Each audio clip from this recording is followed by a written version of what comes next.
Alors, je vous propose que nous débutions. Je suis très heureuse de vous retrouver aujourd'hui pour ce premier webinaire en direct organisé par l'Institut universitaire sur les dépendances. Aujourd'hui, nous sommes réunis pour le lancement de la programmation de transfert de connaissances que nous avons appelée les activités TC de l'IUD pour la saison 2020-2021. Donc, je me présente, Axel Moreau, je suis professionnelle de recherche à l'IUD, et puis je suis accompagnée aujourd'hui de Christophe, chercheur d'établissement, qui va nous présenter son travail, qui a été la source d'un produit de transfert de connaissances que nous vous présenterons aujourd'hui. Ah, et nous sommes aussi accompagnés de Geneviève Fortin, je ne sais pas si vous la voyez ou pas, Geneviève, qui va nous aider, c'est elle qui a fait cette très belle vidéo et qui va nous la diffuser tout à l'heure. Alors, pour commencer, l'objectif général de la programmation est de soutenir les interventions cliniques sur le terrain grâce à des données récentes qui sont issues de la recherche. Nos publics cibles pour ces différents produits sont les intervenants, les gestionnaires en dépendance du réseau public, mais aussi du réseau communautaire, les coordinateurs et coordinatrices cliniques, les étudiants sur toute la province du Québec. Nos productions ont vraiment une volonté de co-construction. C'est pour cela que nous créons actuellement un bassin de consultation pour les productions de transfert de connaissances auquel vous pourrez vous inscrire. Ce bassin nous permettra de consulter un groupe de cliniciens afin de leur soumettre nos propositions concernant des produits de transfert de connaissances, puis avoir leur retour afin de les adapter au mieux aux réalités, aux besoins du terrain. Alors, je vais maintenant vous présenter les différents formats de transfert de connaissances que nous avons mis au point pour cette année. Donc, nous avons les midi-conférences qui seront des webinaires gratuits en direct sur le modèle de l'événement que nous faisons aujourd'hui, donc qui débuteront à midi pour terminer à 13 h. Ça permettra la diffusion de données récentes et ainsi que d'échanges avec les chercheurs. Le format, ce sera environ 30 à 40 minutes pendant lesquelles un duo de préférence de chercheurs vous présentera le fruit de leurs recherches récentes avec les différents questionnements en lien avec la pratique que cela peut soulever. Et vous aurez ensuite une quinzaine de minutes pour échanger avec eux, leur poser toutes vos questions sur leurs travaux et sur éventuellement tout ce que ça peut soulever comme questionnement dans votre pratique. Ces vidéos seront, ces webinaires seront ensuite remontés et mis en ligne pour qu'ils soient disponibles en tout temps si vous souhaitez les consulter à nouveau ou pour quelqu'un qui n'aurait pas eu la possibilité de se libérer pour le direct. Un autre format de transfert de connaissances que nous sommes en train de développer, ce qu'on appelait les capsules cliniques. Ça va être des vidéos de 5 minutes environ qui ont vraiment comme objectif le soutien à la réflexion clinique en équipe. Ces petites vidéos sont en deux parties. Une première partie qui présente de façon très vulgarisée des données de recherche récentes en lien avec une thématique. Chaque capsule clinique couvrira une thématique en particulier. Puis la deuxième partie est une partie plus activité de groupe où on propose des outils, des vignettes cliniques et des questions afin d'animer une rencontre qu'on imagine être en petit groupe, mais qui peut éventuellement aussi être en duo, afin de réfléchir et de soulever différents problèmes ou réflexions ou difficultés, ou même tout simplement des émotions vécues en lien avec certains types de situations qu'on peut rencontrer en intervention. Donc, nous prévoyons d'en produire 4 par année et elles seront toutes disponibles en ligne et elles s'accumuleront. C'est-à-dire qu'on espère que dans quelques temps, on pourra vous proposer un éventail de thématiques qui pourront être adaptées à vos différents besoins en fonction du temps. Le troisième format qu'on souhaite vous présenter aujourd'hui, c'est les vidéos que nous avons appelées « Vrai ou faux ». Ce sont des vidéos de vulgarisation d'un format d'environ de 6 minutes, en tout cas moins de 10, ça c'est ce qu'on s'est engagé à tenir. Ce sera des présentations vulgarisées de concepts clés et de repères dans le champ des dépendances. Ces vidéos-là ont en plus un objectif, on va dire, un tout petit peu plus grand public que les autres formats, mais ils sont vraiment pour but qu'on revienne sur des bases qui sont en fait sur quoi reposent toutes les recherches récentes actuelles. Donc la première vidéo de ce genre, c'est celle qu'on va vous présenter aujourd'hui. On prévoit aussi d'en faire à peu près 4 par année. Elles seront également disponibles en ligne et consultables en tout temps et selon vos besoins. Alors, je propose de vous présenter un petit calendrier des événements et des produits qui sont déjà en production et qui sont déjà prévus au calendrier. Et il y en aura d'autres, la liste n'est pas exhaustive. Mais donc, notre premier midi-conférence aura lieu le mardi 27 octobre. Donc, on a essayé de faire tous nos midi-conférences sur des mardis entre midi et 13h. Le premier sera animé par Joël Tremblay et Myriam Beaulieu sur le thème de la chronicité dans la prise en charge de la dépendance. Ensuite, le prochain événement sera le mardi 1er décembre 2020 sur la question des troubles concomitants pour lequel notre invité sera Didier Joudra-Aswad, excusez-moi. Ensuite, mardi 9 février, nous discuterons des problématiques entourant les jeunes judiciarisés avec l'équipe Réseau 1835. Il y aura aussi un événement qui sera prévu en avril 2021, mais pour l'instant, il est encore à venir. On garde encore la surprise sur la programmation de ce dernier événement de l'année. Nous avons également des capsules cliniques. Donc la première, ça va être sur la question de la chronicité également. La sortie est prévue pour la mi-novembre. Nous prévoyons également d'en sortir une autre durant l'hiver, on espère en janvier, sur la question de la dépendance et des troubles concomitants. Et nous prévoyons également d'en produire une troisième, plus vers le printemps, qui questionnera la cyberdépendance. Enfin, notre troisième format que nous vous présentons aujourd'hui, les vrais ou faux, nous prévoyons d'en sortir une à l'hiver, vers janvier, encore une fois, si tout continue à se passer pour le mieux. Et on va explorer finalement le concept de dépendance. Cette vidéo-là nous permettra de refaire toute l'histoire du concept de dépendance et comment est-ce qu'il a évolué jusqu'à aujourd'hui. Et la première vidéo de cette collection que nous souhaitons vous présenter aujourd'hui, c'est notre capsule vrai ou faux sur le cannabis et la sécurité routière. Et pour introduire cette capsule, je vais laisser la parole à Christophe pour qu'il nous parle de son travail qui a permis de mettre au point cette très jolie vidéo. Christophe, c'est à toi. Bon, donc vous m'entendez bien? Oui, j'imagine. Je me présente, donc je suis Christophe Huynh, je suis chercheur d'établissement à l'Institut universitaire sur les dépendances. Et mes projets portent notamment sur la sécurité routière sous l'effet de différentes substances, mais dans ce cadre-ci, on va surtout parler du cannabis. Je vais vous faire un peu un gros topo de comment on est venu à faire ce type de recherche et comment comment cette recherche est apparue au fil du temps pour finalement aboutir avec la vidéo vrai ou faux que vous allez voir dans une dizaine de minutes après que j'ai fini de vous endormir sur des chiffres et des statistiques. Donc, si accepte aller à la prochaine diapo. Oui, donc, comme la COVID a un peu fait oublier beaucoup de choses dans la mémoire des gens de ce qui s'est passé avant 2020, juste un petit rappel. Donc, en 2016, le premier ministre Trudeau annonce qu'il va déposer un projet de loi visant à légaliser le cannabis, donc au-delà à des fins récréatives, donc pas uniquement à des fins médicales. Donc, à partir de cette date-là, il a bien choisi le 20 avril, qui est aussi la journée spécifique du cannabis, peut-être en référence à Bob Marley, on ne le sait pas.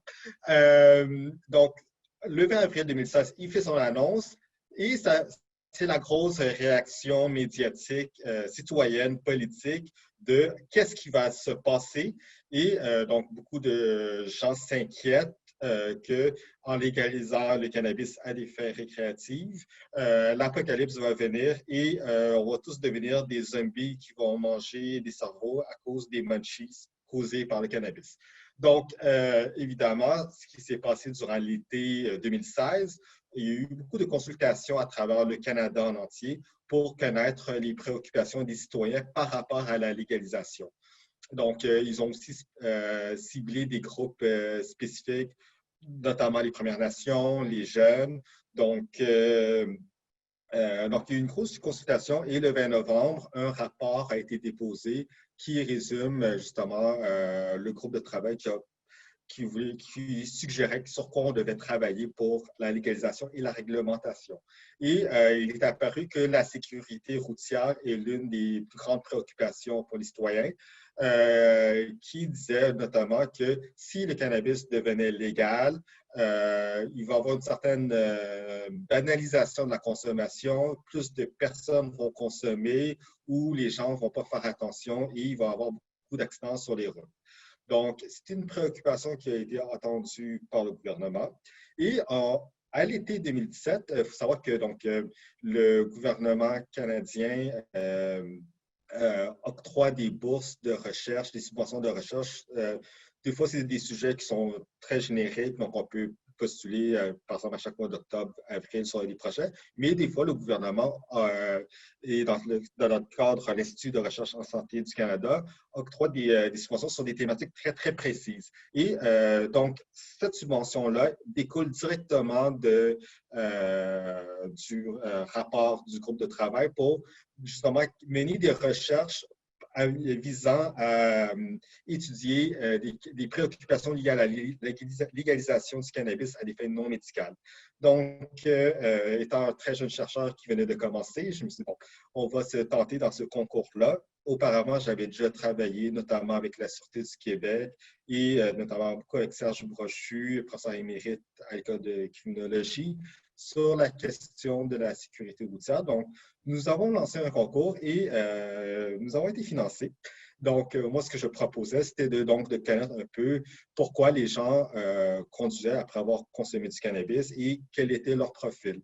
Donc, ça a pris un an, évidemment, entre le dépôt de la demande, recevoir toutes les autorisations, recevoir l'argent. Donc, à l'été 2018, donc avant la légalisation, si le rappel, c'est autour du 7 octobre 2018, on a lancé un questionnaire en ligne. Donc, vous voyez la petite affiche, petite anecdote, l'affiche a été interdite par Facebook parce que le Facebook m'avait annoncé que je faisais la promotion du cannabis avec la grosse feuille.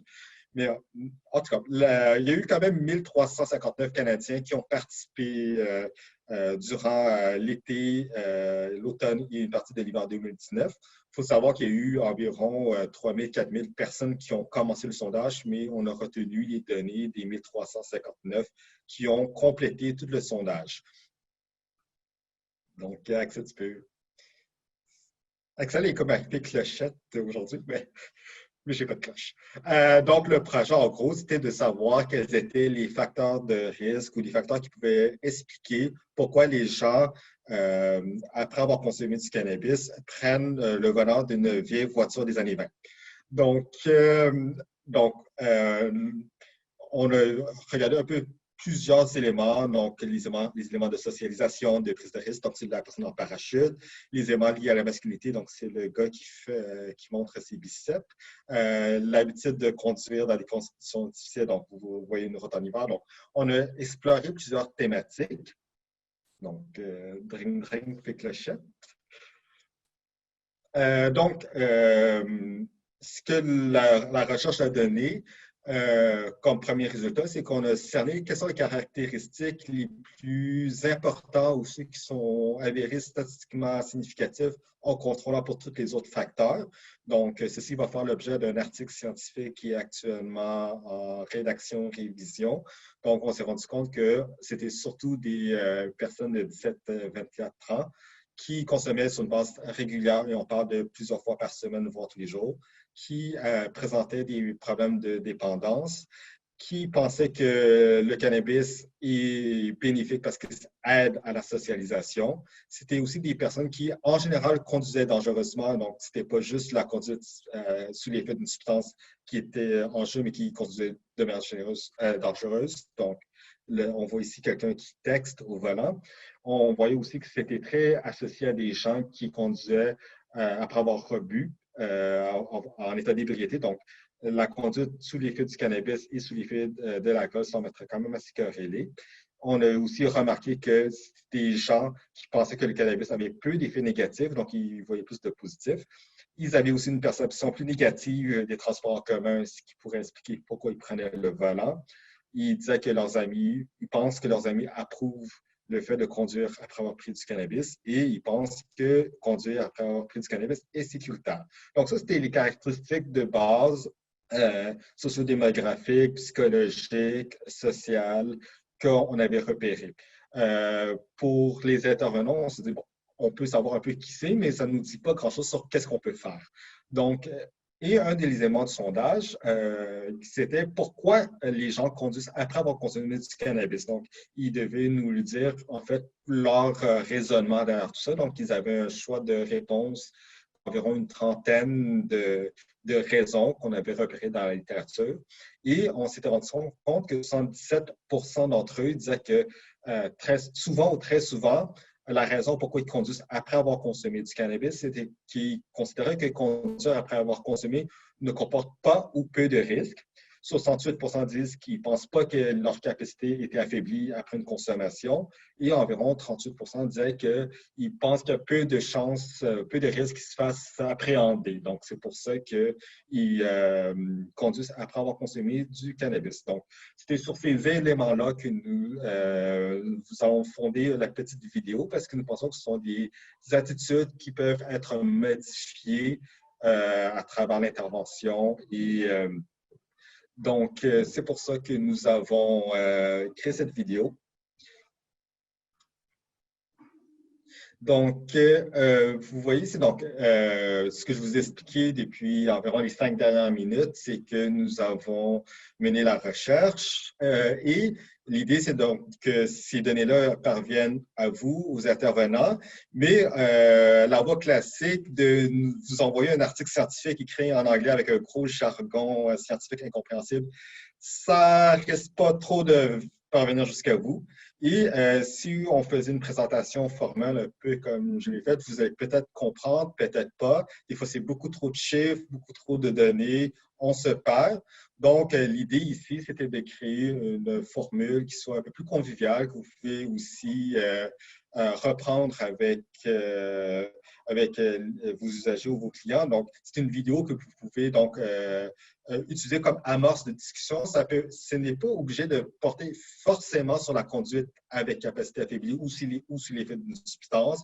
Ça peut être aussi permettre la discussion sur qu'est-ce qu'ils pensent des effets du cannabis en tant que tel, de manière générale. Et là, on peut utiliser l'exemple de la conduite comme point de départ, mais ça peut porter sur autre chose. Donc, la vidéo permet de présenter certains éléments, mais que par la suite, vous pouvez l'utiliser comme vous sentez et pas obligé non plus de montrer toute la vidéo. Il y a peut-être des segments, mais l'idée ici, c'est juste amorcer une discussion tout simplement. Donc, je pense que j'ai fini et j'espère que vous avez apprécié la vidéo. Merci beaucoup, Christophe. Alors, je vais maintenant quitter le partage d'écran avant de permettre à notre collègue Geneviève de nous diffuser cette belle vidéo. Ah, pardon. Merci, est-ce que c'est bon? Arrêtez, pardon. On ne maîtrise pas encore tout à fait tous les outils, mais on va s'améliorer. Bon, bien, bonjour tout le monde. Je suis vraiment contente de vous présenter notre première capsule vidéo aujourd'hui. Je vais la partir dans quelques secondes. Je veux simplement vous aviser que c'est possible que vous voyez un petit carré gris au centre de l'écran. C'est malheureusement hors de mon contrôle, mais il devrait disparaître après quelques secondes. Donc, je commence ça dès maintenant. Bonne écoute! Vrai ou faux? Une capsule de mise à jour des connaissances proposée par l'Institut universitaire sur les dépendances. Aujourd'hui, cannabis et sécurité routière. Depuis le 17 octobre 2018, le cannabis est légal au Canada, mais il demeure illégal de conduire avec les capacités affaiblies. Pourtant, en 2019 au Canada, 26% des consommateurs de cannabis ont déjà conduit en étant sous l'effet de cette substance. Mais quel est le véritable impact du cannabis sur la conduite? Plusieurs mythes et fausses croyances sont encore fortement ancrés dans la population à ce sujet. Nous allons aujourd'hui faire le point sur 3 d'entre eux, grâce aux données récentes fournies par Christophe, chercheur d'établissement à l'IUD qui travaille, entre autres, sur ce thème dans ses recherches. Et voici une première question pour Christophe.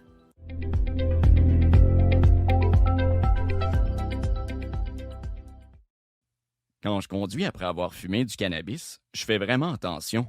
Je suis plus prudent, je respecte à la lettre le code de la route et je roule moins vite. Bref, finalement, je suis sûrement moins dangereux, non? Eh bien, Jean-Kilian, la consommation de cannabis a un effet sur nos capacités d'attention, en particulier sur deux aspects, l'attention focalisée et l'attention divisée. L'attention focalisée, c'est la capacité à se concentrer sur une seule chose pendant une longue période de temps.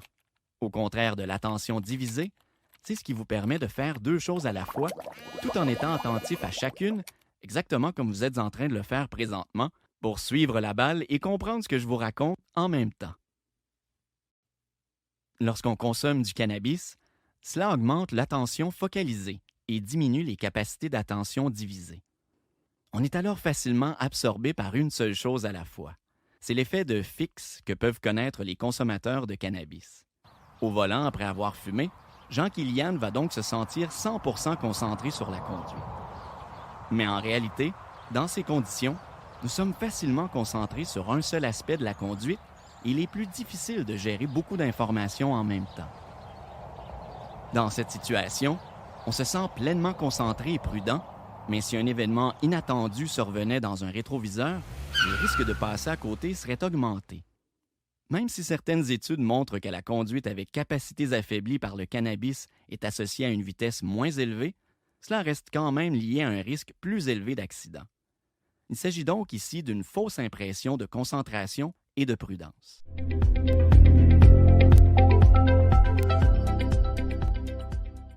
Mais le cannabis, ça n'affaiblit pas vraiment les capacités, ou très peu. Ce n'est pas comme l'alcool quand même. Au Canada, 38% des consommateurs de cannabis pensent comme Pierre Eustache qu'être gelé n'impacte pas vraiment les capacités de conduite, mais les études récentes réalisées grâce à des simulateurs de conduite sont sans appel. Le cannabis, comme l'alcool, augmente le temps de réaction, il ralentit également la prise de décision et perturbe la perception des distances et des volumes. La consommation récente de cannabis doublerait le risque d'être impliqué dans un accident causant la mort ou des blessures graves. Comme nous l'avons vu avant, le cannabis joue également sur l'attention. Tous ces éléments ensemble font que si un événement imprévu et surprenant survient, comme un enfant qui court après son ballon sans regarder ou un motocycliste dans votre angle mort, vos chances d'éviter l'accident et de réagir à temps sont limitées, mon cher Pierre Eustache. C'est un danger pour vous, mais aussi pour les autres usagers de la route.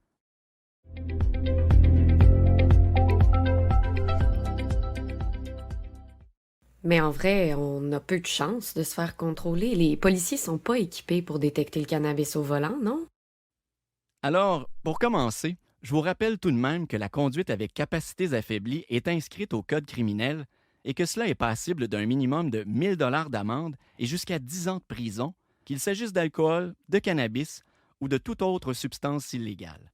Mais pour vous répondre, Marie-Juliette, quels sont les moyens à la disposition des forces de l'ordre? Pour vous arrêter, les agents doivent avoir un soupçon raisonnable que vous êtes en état de capacités affaiblies. Cela peut être parce que vous roulez trop vite et en zigzag, mais il est tout aussi suspect de rouler trop lentement et de rester 10 secondes à l'arrêt. Lorsqu'ils ont un soupçon raisonnable, les agents peuvent administrer un test normalisé de sobriété directement en bord de route et utiliser des appareils de détection. Si ce test est échoué, ils peuvent faire appel à un expert en reconnaissance des drogues qui fera une évaluation complète et pourra réaliser des prélèvements de salive, de sang ou d'urine. Si vous refusez d'obtempérer et vous soumettre au test, vous êtes d'emblée reconnu coupable d'une conduite avec les capacités affaiblies. Ah, OK. Ben, c'est quoi la limite légale au Québec, alors? Vous serez en infraction pour conduite avec capacités affaiblies dans tous les cas suivants. Pour l'alcool seul, au-dessus de 0,8 g par litre de sang. Pour le cannabis seul, au-dessus de 5 nanogrammes de THC par millilitre de sang. Et également pour tout niveau détectable d'autres substances illégales dans les 2 heures suivant la conduite. Mais attention, en cas de combinaison alcool et cannabis, les seuils sont nettement réduits. En effet, ensemble, alcool et cannabis multiplient dramatiquement le risque d'accident. Vous serez donc en infraction des 0,5 g par litre d'alcool dans le sang et seulement 2,5 nanogrammes par millilitre pour le cannabis. Pour une femme de corpulence moyenne comme Marie-Juliette, 2 verres de vin et 1 joint partagé peuvent suffire pour être en infraction et pour multiplier le risque de survenue d'un accident grave. Dans le même ordre d'idées, lorsqu'on est le chauffeur désigné, fumer du cannabis pour limiter sa consommation d'alcool n'est pas une bonne stratégie. Vous risquez de mettre vos proches en danger. Pour conclure, voici quelques informations utiles sur la conduite avec capacités affaiblies. Avoir déjà accepté d'être passager d'un chauffeur avec les capacités affaiblies augmente le risque de passer à l'acte soi-même dans le futur. De même, avoir une opinion positive du cannabis et ses effets ou en sous-estimer les effets négatifs est également un facteur de risque. Il est donc important de discuter des risques et des fausses croyances associées à la conduite avec capacités affaiblies par le cannabis, car plus on est informé et conscient des risques, moins on est susceptible de passer à l'acte. Merci Christophe pour ces données éclairantes. Maintenant, la parole est à vous. Comment ces informations peuvent-elles vous être utiles? N'hésitez pas à nous laisser un commentaire et à bientôt pour de nouvelles capsules de l'IUD.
Alors voilà, Merci beaucoup, Geneviève.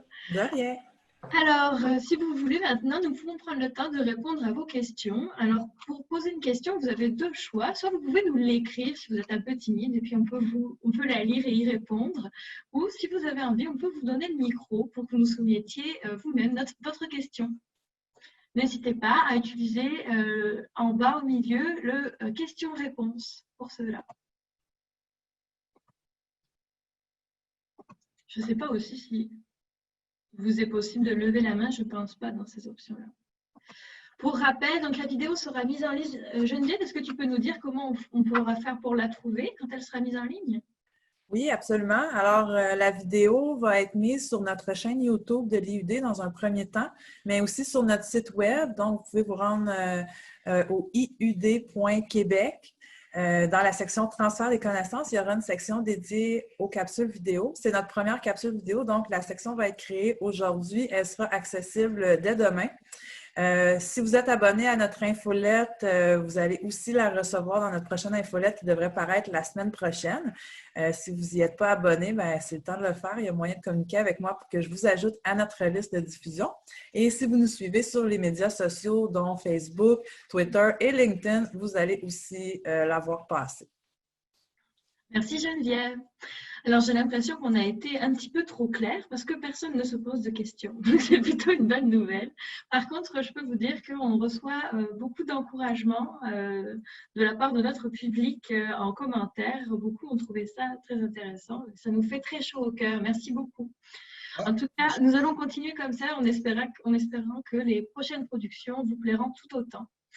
Alors, je vous laisse encore quelques minutes si jamais vous avez des questions. Et sinon, on va vous laisser profiter de votre pause déjeuner. Moi, je vois qu'on a 2 questions, en fait.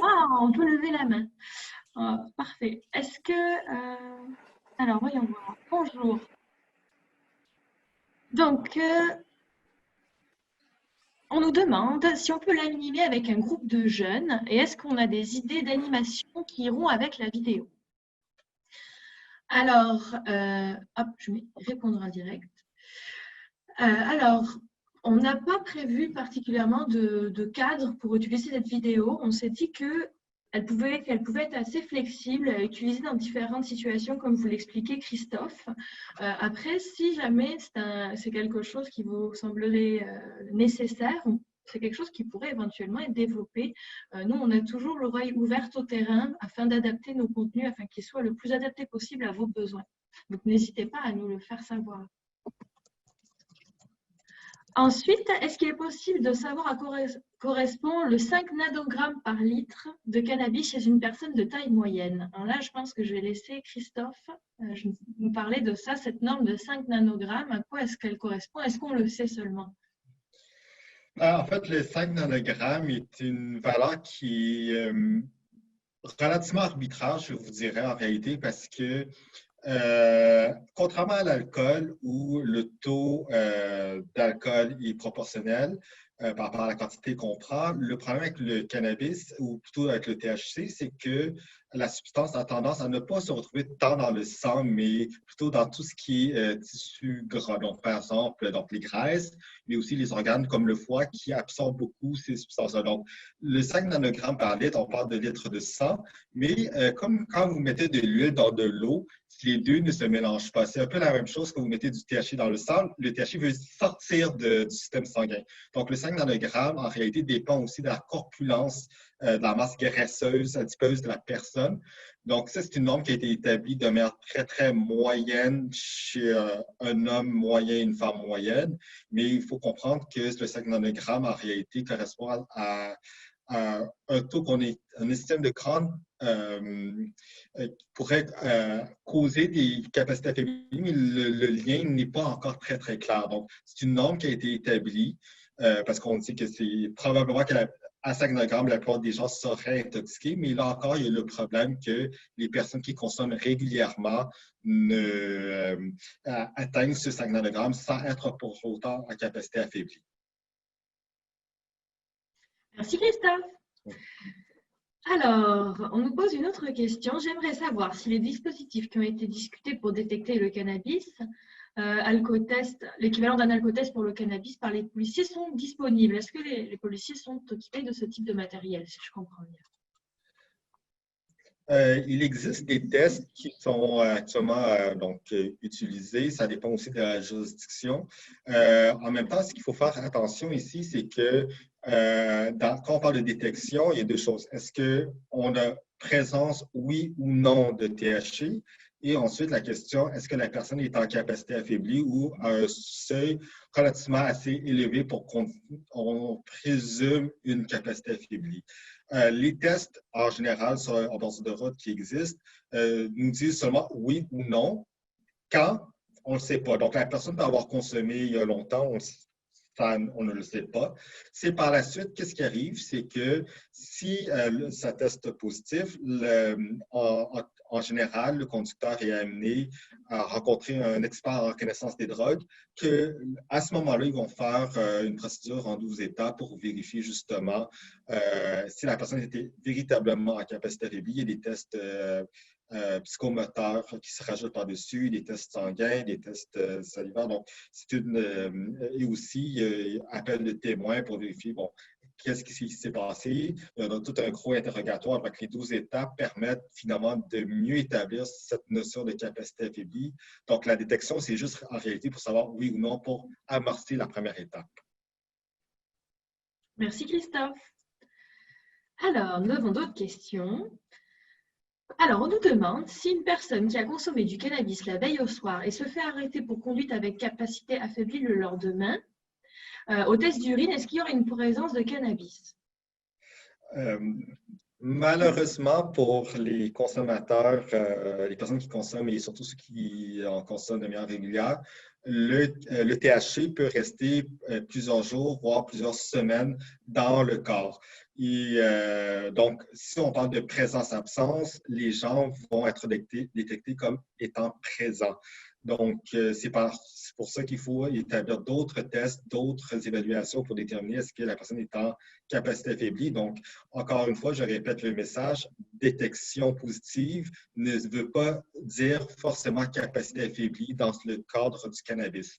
Donc, et petite anecdote aussi qu'on rapporte, c'est que les gens qui souffrent un peu d'embonpoint, quand ils se remettent à faire de l'exercice, des fois, ils ressentent un petit high, justement parce que le THC, comme il se loge dans les graisses, est relibéré à nouveau dans le système sanguin pour s'acheminer au cerveau. Donc, malheureusement, c'est pas, la substance reste quand même dans le corps pendant quelques jours à quelques semaines.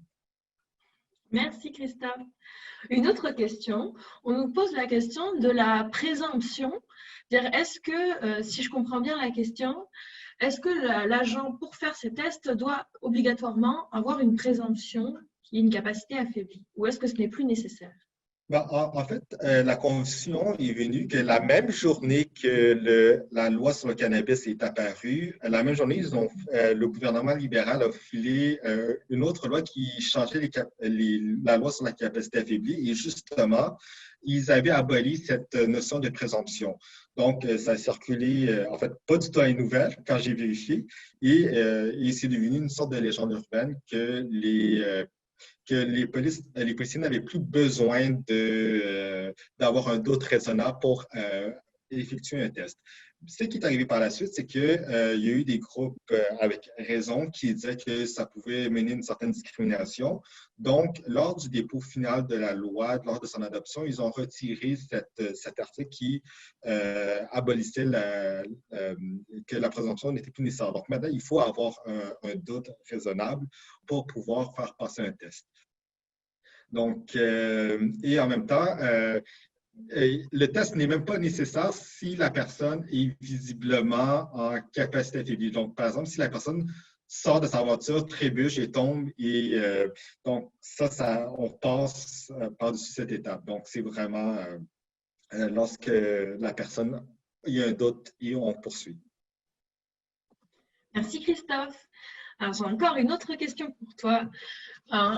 C'est vrai que c'est intéressant. On nous pose la question de ce niveau de 5 nanogrammes de THC par millilitre de sang. Mais que se passe-t-il si on consomme du cannabis qui contient essentiellement du CBD? Ah, OK. En fait, c'est ça, c'est que il existe des gens qui ne consomment que, par exemple, de l'huile de CBD qui a seulement des traces de THC ou absence de THC.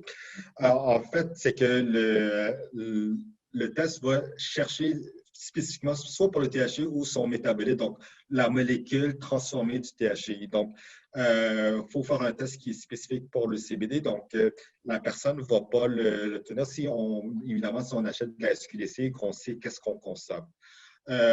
Ceci dit, est-ce que le CBD a un effet sur la conduite? Ça, c'est encore une question qui est en suspens, étant donné que en théorie, le CBD n'est pas censé avoir d'effets psychoactifs, mais en même temps, on sait qu'il relaxe et qu'il peut créer une certaine somnolence chez certaines personnes. Donc, et on sait aussi que peut-être ce qui peut arriver, et c'est juste une hypothèse, on ne le sait pas encore, mais les tests, les premières études en labo semblent démontrer que le CBD pourrait mener à une augmentation du THC qui circule dans le corps, étant donné que le CBD compétitionne au niveau des enzymes qui vont dégrader le THC. Donc, le CBD pourrait maintenir le THC à un certain niveau, mais est-ce que ça va mener jusqu'à une capacité affaiblie? Il y a juste une étude là-dessus et les données ne sont pas très concluantes. C'est vraiment dans des tests de neuropsychologiques qui ne sont pas tant associés à la conduite. Donc, on fait beaucoup d'inférences et d'efférences. Merci Christophe. C'était ma dernière question pour l'instant. Est-ce que quelqu'un d'autre a une question? Nous avons encore un peu de temps pour vous répondre. Nous sommes disponibles. On vous écoute.